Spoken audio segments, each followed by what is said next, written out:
अगर तेजस्वी यादव की हम बात करें या हना शाह की बात करें, तो इन दोनों में अगर देखा जाए तो किसी का कोई बयान एक दूसरे के प्रति साफ तौर पे नहीं आया है। तो इससे ये अंदाजा जरूर लगता है कि आने वाले समय में बहुत सारी चीजें ऐसे हैं जिनको बाद में जो है कि मेंटेन भी किया जा सकता है। राजद से जाने वाली थी, अभी भी टिकट कहीं उनको मिल सकता है। तो बिल्कुल अभी इसमें किसी तरह का कोई सत्यता नहीं है, दूर दूर तक अब इसका कोई अंदेशा नहीं है। फिलहाल जिस तरीके से उनके सूत्र बता रहे हैं कि फिलहाल ना तो राजद उनके तरफ जाने वाली है और ना ही उधर में अपना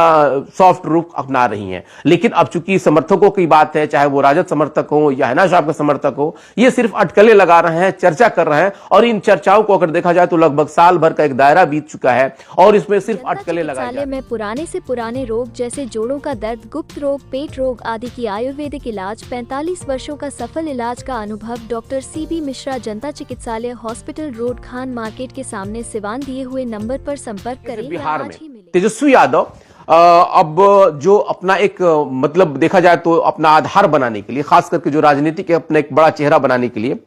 जो ये दौरा कर रहे हैं, इसलिए मैं ये राजनीतिक चेहरा की बात कर रहा हूं क्योंकि जो राजनीतिक विशेषज्ञ हैं वो इस बात को समझ रहे हैं कि तेजस्वी यादव का एक बड़ा मजबूत आधार नीतीश कुमार थे और उनको लग रहा था कि इंडिया अलायंस जो बन रहा है वो इंडिया अलायंस बिहार में तो कम से कम बहुत ज्यादा सफल होता और उसकी सफलता की गारंटी इस बात को मानी जा रही थी कि एक तरफ जहां नीतीश कुमार, वहीं दूसरी तरफ तेजस्वी यादव। और उसके बाद जेडीयू और राजद का जो अपना वोट परसेंटेज था ये काफी महत्वपूर्ण था इंडिया गठबंधन के लिए। लेकिन जैसे ही ये सरकार गिरी है और दोनों का मतलब रास्ता अलग अलग हुआ है, तो तेजस्वी यादव को अब लग रहा है कि अब कहीं ना कहीं अब उनके लिए एक बड़ा चुनौती है ये, खास करके अपने पार्टी और उसके बाद जो आने वाला समय है उसमें अपने सीट को बचा लेना।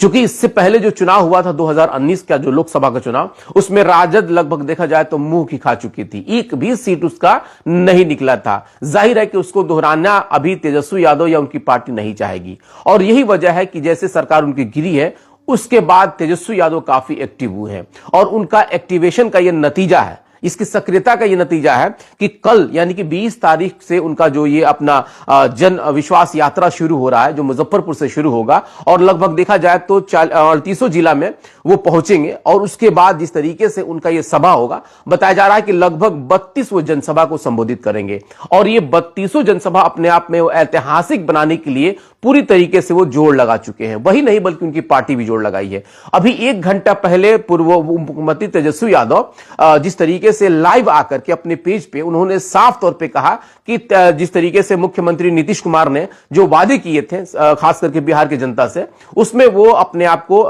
मतलब नहीं उसको पूरा नहीं कर पाए। लेकिन आप सबका समर्थन चाहिए मुझे, यानी कि उनको अब जनता के समर्थन के लिए वो निकल चुके हैं और इस निकलने में वो कहीं ना कहीं अब जिस तरीके से जो सभा कर रहे हैं वो सभा उनके लिए महत्वपूर्ण है। और जो सबसे महत्वपूर्ण है वो ये कि जिस तरीके से उनका जो समीकरण है, जिस तरीके से राजनीतिक जो समीकरण कहा जाता है जिसमें जातीय समीकरण बिहार में काफी महत्वपूर्ण माना जाता है, उसमें राजद का जो अपना वोट परसेंटेज था, उसका जो अपना समीकरण था, उस समीकरण को अगर तेजस्वी यादव फिर से बनाने में कामयाब होते हैं तो जाहिर है कि कुछ उनको कामयाबी मिलेगी और वो कामयाबी उनको सिवान यानी कि सिवान का एक ऐसा जगह जिसमें सिवान के दिवंगत पूर्व सांसद डॉक्टर मोहम्मद शहाबुद्दीन, जिनका एक अलग अपना रुतबा था और उनका अलग एक महत्वपूर्ण भूमिका पार्टी के लिए रहता था। चूंकि 1 साल से जो हम लोग देख रहे हैं जो मामला भी चल रहा था, उस मामले में अगर देखा जाए तो तेजस्वी यादव को पता नहीं इसके बारे में चिंता है या नहीं है, लेकिन उनके विधायकों को या उनके समर्थकों को इस बात का जरूर चिंता है कि जिस तरीके से जो घटनाएं हो रही हैं, चाहे वो हिना शाह के समर्थकों के द्वारा किया जाए या फिर राजद के कई ऐसे समर्थकों के द्वारा किया जाए, ये किसी भी रूप में पार्टी के लिए सही नहीं है। और उसमें जो सबसे बड़ा काम अभी जो हुआ है, खास करके जो आग में घी डालने का काम हुआ है, कुछ लोगों को इस बात का अभी भी इंतजार था कि हिना शाह को राजद जो है कि अपने किसी एक सीट से राज्यसभा भेज देगी, लेकिन वहां पर भी संजय यादव को भेज करके कहीं ना कहीं कहा जा रहा है कि तेजस्वी यादव ने अपने पैर पे कुल्हाड़ी मार लिया है। और उसके बाद ये उनका ये जो सभा हो रहा है खास करके सीवान में, अब इसके बाद लोग ये अटकलें लगा रहे हैं कि क्या लग रहा है कि तेजस्वी यादव आकर के हिना शाह को मनाएंगे या मंच हिना शाह साझा करेंगी या प्रतापपुर वो जाएंगे। चूंकि इससे पहले भी उनका एक सभा हो चुका था, जब हुआ था तो वो प्रतापपुर गए हुए थे। हालांकि अब मैं बता दूं आप लोगों को कि जिस तरीके से ये सारी अटकलें हैं, ये वो सभी अटकलें सिर्फ एक दूसरे के जो है कि ढाढ़स बंधाने के लिए अब ये एक बात रह गया है। इसमें कोई सत्यता नहीं है, किसी भी तरीके का कोई प्रमाण अभी तक नहीं मिला है कि तेजस्वी यादव प्रतापपुर जाएंगे या है ना साहब जो है कि उनके मंच को साझा करेंगे। इसलिए कि जितना तलख बीच में हो चुकी है, जितनी दूरी बढ़ चुकी है, इस दूरी से जो राजनीतिक विशेषज्ञ हैं या जो सूत्र हैं वो बता रहे हैं कि दूर दूर तक कोई संभावना नहीं है तेजस्वी यादव को प्रतापपुर जाने के लिए या हिना साहब को उनके मंच को साझा करने के लिए। तो जाहिर है कि जिस तरीके से जो अटकलें लगाई जा रही हैं वो सिर्फ अटकलें हैं, चूंकि 22 तारीख को ये सारी चीजें समझ में आ जाएंगी। लेकिन महत्वपूर्ण चीज है कि जो 22 तारीख को उनका जनसभा होगा, उस जनसभा को वो कामयाब करने के लिए किस तरीके से एड़ी चोटी एक लगाया गया है, खास करके यहां के जिला अध्यक्ष और कई विधायकों के द्वारा, जिसमें सबसे महत्वपूर्ण भूमिका बिहार विधानसभा के जो पूर्व अध्यक्ष रह चुके हैं अवध बिहारी चौधरी उनकी होगी, या यूं कहा जाए तो बढ़रिया के जो वर्तमान विधायक हैं बच्चा पांडे उनकी भी होगी, रघुनाथपुर के जो विधायक हैं हरिशंकर यादव उनकी होगी, उसके बाद जो यहां के जितने भी कैडर हैं उन सभी की यह भूमिका होगी कि किस तरीके से इस पूरे प्रोग्राम को, इस कार्यक्रम को सफल किया जाए। हालांकि अभी जिस तरीके से पिछले महीना अभी जो कि एक कार्यकर्ता सम्मेलन हुआ था टाउन हॉल में, खास करके राजद के द्वारा, वो लगभग देखा जाए तो वो सफल रहा, इसलिए क्योंकि जिस तरीके से टाउन हॉल को भर दिया गया था उसमें अनुमान ये लगाया जा रहा था कि वो नहीं भरेगा। हालांकि उसी दिन सिवान के पूर्व सांसद डॉक्टर मोहम्मद शाहबुद्दीन साहब के बेटे ओसामा जो है कि जेल से निकले थे और उसके बाद दूसरी तरफ जो है कि टाउन हॉल में ये कार्यक्रम हो रहा था। लोगों को इस बात का उस दिन भी इंतजार था कि इस कार्यक्रम को कैसे देखा जाए, क्या कुछ कार्यक्रम सफल होगा नहीं होगा, वो सफल हुआ। अब दूसरी जो बात है, जो सबसे बड़ी बात है कि जिस तरीके से तेजस्वी यादव सरकार गिरने के बाद पहली बार वो सिवान आ रहे हैं, पूरे बिहार में वो दौरा कर रहे हैं लेकिन सिवान आ रहे हैं, और सिवान में जिस जनसभा को वो करने वाले हैं उस जनसभा में अब लोग ये अटकलें लगा रहे थे कि क्या हिना साहब से वो मिलेंगे या हिना साहब जो कि मंच को साझा करेंगे। तो जिन लोगों से भी मेरी बात हुई है, जो सूत्र बता रहे हैं, तो इसमें कहीं किसी तरह का कोई सत्यता नहीं है। हिना साहब बिल्कुल भी वहां नहीं जाने वाली है और ना ही तेजस्वी उधर जाने वाले हैं। लेकिन अब जिस तरीके से इस पार्टी और इसके संगठन और इसमें एक माइनॉरिटी समाज जो होता है, उन लोगों को इस बात का उम्मीद है, अभी भी लोग चाहते हैं कि कम से कम इन दोनों परिवारों की जो दूरी है वो दूरी कम से कम खत्म हो जाए। इसलिए कि ऐसे समय में जबकि चुनाव समय पे अभी हो रहा है और वो भी चुनाव जो है कि देश के राजनीतिक नेतृत्व को तय करता है, और ऐसे राजनीतिक नेतृत्व को तय करने में अगर सिवान की भूमिका उसमें अहम होती है, तो जाहिर है कि दोनों पार्टियों को, दोनों परिवारों को इस बात को समझ लेना चाहिए। हालांकि अभी जिस तरीके से बताया जा रहा है, बहुत सारे मामले अभी चल रहे थे। कुछ लोग इस बात को कह रहे हैं कि हिना साहब जो है कि राजद से जाने वाली थी, अभी भी टिकट कहीं उनको मिल सकता है। तो बिल्कुल अभी इसमें किसी तरह का कोई सत्यता नहीं है, दूर दूर तक अब इसका कोई अंदेशा नहीं है। फिलहाल जिस तरीके से उनके सूत्र बता रहे हैं कि फिलहाल ना तो राजद उनके तरफ जाने वाली है और ना ही हिना साहब जो है कि किसी तरह का उधर में अपना सॉफ्ट रुख अपना रही हैं। लेकिन अब चूंकि समर्थकों की बात है, चाहे वो राजद समर्थक हो या हिना साहब का समर्थक हो, ये सिर्फ अटकलें लगा रहे हैं, चर्चा कर रहे हैं, और इन चर्चाओं को अगर देखा जाए तो लगभग साल भर का एक दायरा बीत चुका है और इसमें सिर्फ अटकलें लगाई जा रही थी। इससे पहले जब अभी जो राज्यसभा का चुनाव हुआ है, इससे पहले जब 3 महीने पहले जो चुनाव हुआ था, उसमें भी बहुत जोर शोर से अटकलें लगाई जा रही थी। सभी मीडिया चैनलों ने इसे दिखा दिया था कि इस बार फिर हिना साहब जाएंगी। उस वक्त भी उनको मायूसी हाथ लगा था, एक बार फिर से लगा है। अभी तेजस्वी यादव की जहां बात चल रही थी, जब तेजस्वी यादव गोपालगंज के दौरे पे थे, लालू प्रसाद यादव जी भी आए हुए थे, उस दौरे को भी ये कहा जा रहा था कि वो हिना साहब से मिलने के लिए सिवान आएंगे। लेकिन उसके बाद भी ये सारी चीजें बिल्कुल असत्य साबित हुई, इसमें किसी तरह का कोई मामला सामने नहीं आया। एक बार फिर से चर्चा जो हो रहा है, लोग इसके बारे में समझना चाहते हैं, बात कर रहे हैं, चर्चा कर रहे हैं कि क्या कुछ हिना साहब के मिलने के लिए तेजस्वी यादव आएंगे या नहीं आएंगे। तो बिल्कुल मैं आपको स्पष्ट कर देना चाहता हूं कि हिना साहब ना तो उनसे मिलने के लिए या ना तो कोई उनका मंच साझा करने के लिए जाने वाली है,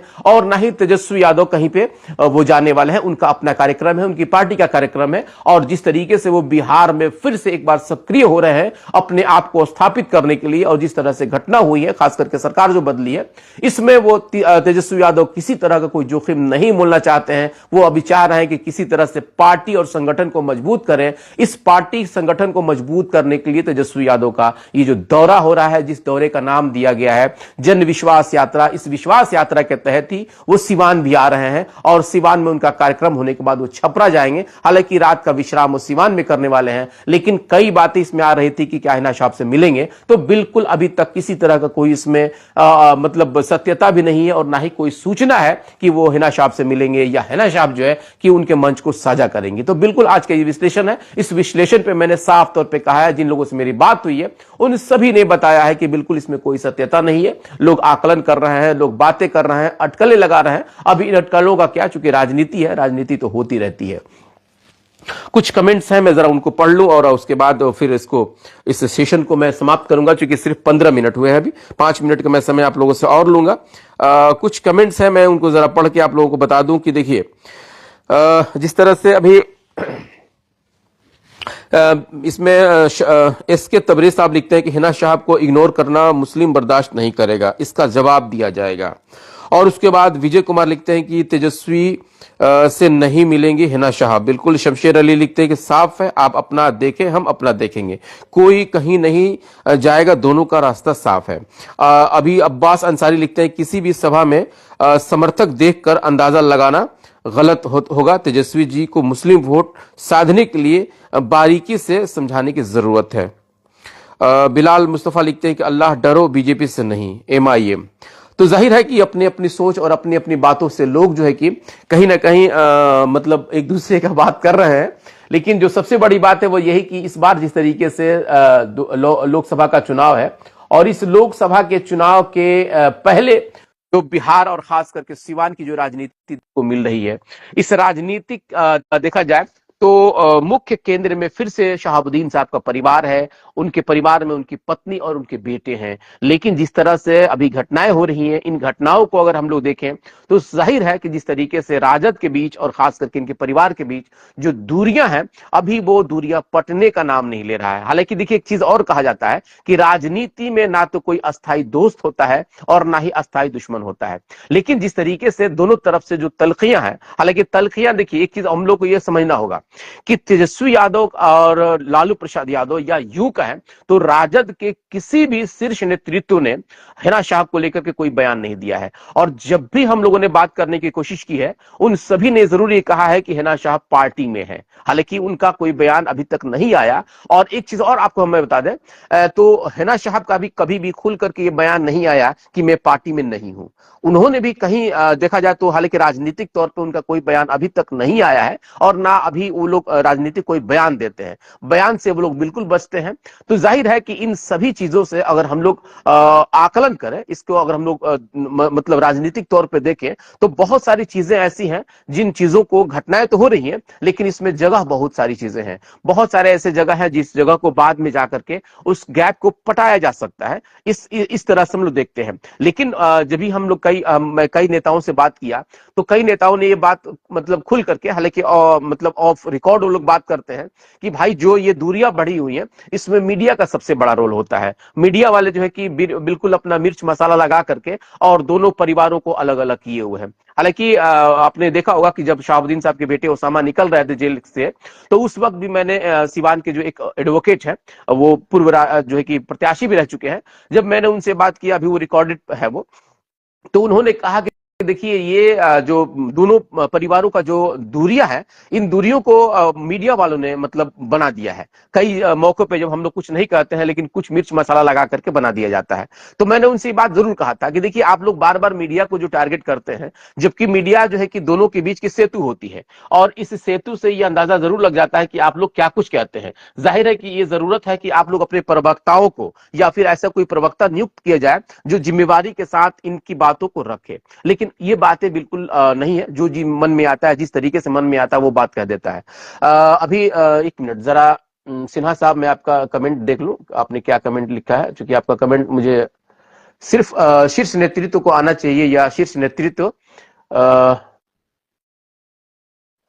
एक मिनट सिन्हा जी, पास जाना चाहिए। इस असमंजस को कौन तोड़ेगा? बिल्कुल, चलिए मैं आपको जवाब देता हूं। देखिए, ये असमंजस की स्थिति मैं तो यही बता रहा हूं ना कि ये असमंजस की जो स्थिति है या जो कहा जाता है कि कई लोगों के बीच में जो मामले मतलब जो आपसी जो रंजिशें होती हैं, उन रंजिशों को कभी किसी ने खोलने का प्रयास नहीं किया, लेकिन समर्थकों ने जिस तरीके से बोलने का प्रयास किया, उससे बहुत सारी दूरियां बढ़ी हुई हैं। ये असमंजस की स्थिति मैं इसलिए बार बार कह रहा हूं क्योंकि जिस तरीके से अभी या तो हिना साहब नहीं मिलना चाहती हैं या फिर उनका परिवार उनसे नहीं मिलना चाहता है, तो जाहिर है कि यह असमंजस की जो स्थिति है, इसको कौन तोड़ेगा, अब तो ये समय बताएगा। लेकिन मैंने ये एक बात जरूर कहा कि राजनीति में ना तो कोई दोस्त होता है, ना कोई अस्थायी दुश्मन होता है। तो जाहिर है कि बहुत सारी चीजें हैं जो कि आज समय रहते हुए उनको पटा लिया जाएगा, यानी कि उनको बराबर कर दिया जाएगा, और उसके बाद जो है कि एक दूसरे को मतलब देखा जाए तो फिर से एक साथ लाने का प्रयास किया जाएगा। बहुत सारे लोग ऐसे हैं जो कि इस चीज को करते भी हैं। लेकिन अब सवाल ये आता है कि जिस तरीके से जो शब्दों का जो बाण चलाया जाता है, चाहे वो किसी भी समर्थकों के द्वारा हो, तो जाहिर है कि राजनीति में उसका अपना एक महत्व जरूर होता है। लेकिन जिस तरीके से जो राजनीतिक व्यक्ति हैं, अगर तेजस्वी यादव की हम बात करें या हिना साहब की बात करें, तो इन दोनों में अगर देखा जाए तो किसी का कोई बयान एक दूसरे के प्रति साफ तौर पे नहीं आया है। तो इससे ये अंदाजा जरूर लगता है कि आने वाले समय में बहुत सारी चीजें ऐसे हैं जिनको बाद में जो है कि मेंटेन भी किया जा सकता है, उसको जो है कि भुला करके और फिर एक दूसरे के साथ लाया भी जा सकता है। उसके बाद जिस तरीके से मामले अभी जो चल रहा है, खास करके जो तलखियों का बात चल रहा है, जाहिर है कि अभी चुनावी मौसम है, चुनावी माहौल है, तो इस चुनावी माहौल में कोई भी नहीं चाहेगा, क्योंकि इस दोनों के पास जो है कि अपने अपने समर्थक हैं, अपना अपना आधार है, और खास करके जहां पार्टियों की बात आती है तो इसके बारे में किसी को बताने की जरूरत नहीं है कि शहाबुद्दीन साहब के परिवार ने राष्ट्रीय जनता दल के लिए क्या कुछ किया, या राष्ट्रीय जनता दल ने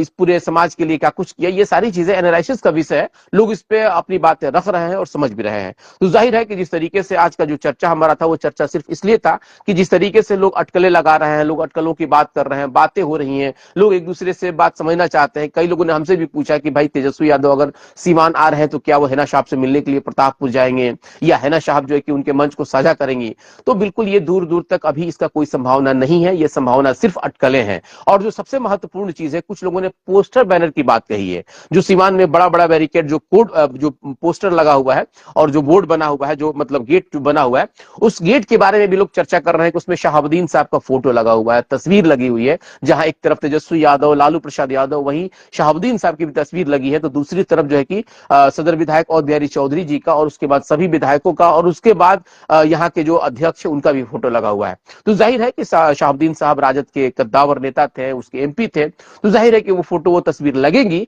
लेकिन हिना साहब की तस्वीर उसमें नहीं लगी है, इसके बारे में भी लोग चर्चा कर रहे हैं। अब सवाल है कि 22 तारीख के रोज हम लोग देखेंगे कि उसमें क्या कुछ सत्यता आती है। लेकिन फिलहाल खबर यही है कि ना हिना साहब उधर जाने वाली हैं, और ना ही तेजस्वी यादव कहीं किसी तरह का कोई बात करने वाले हैं, ना इनका कोई मीटिंग है। तो फिलहाल आपने इतना वक्त दिया यस 24 न्यूज के लिए, आप सबका बहुत बहुत शुक्रिया। आगे की खबरों के लिए हमारे साथ जुड़े रहे। मैं अभी जाते जाते आप लोगों से बस एक रिक्वेस्ट करूंगा, आग्रह करूंगा कि अगर अभी तक आप लोगों ने यस 24 न्यूज के इस फेसबुक पेज को फॉलो नहीं किया है तो प्लीज इसको फॉलो कर लें, और अगर आप इसको यूट्यूब पे देख रहे हैं तो वहां सब्सक्राइब जरूर कर लें, और उसके बाद आगे की खबरों के लिए हमारे साथ जरूर जुड़े रहें। बहुत बहुत शुक्रिया।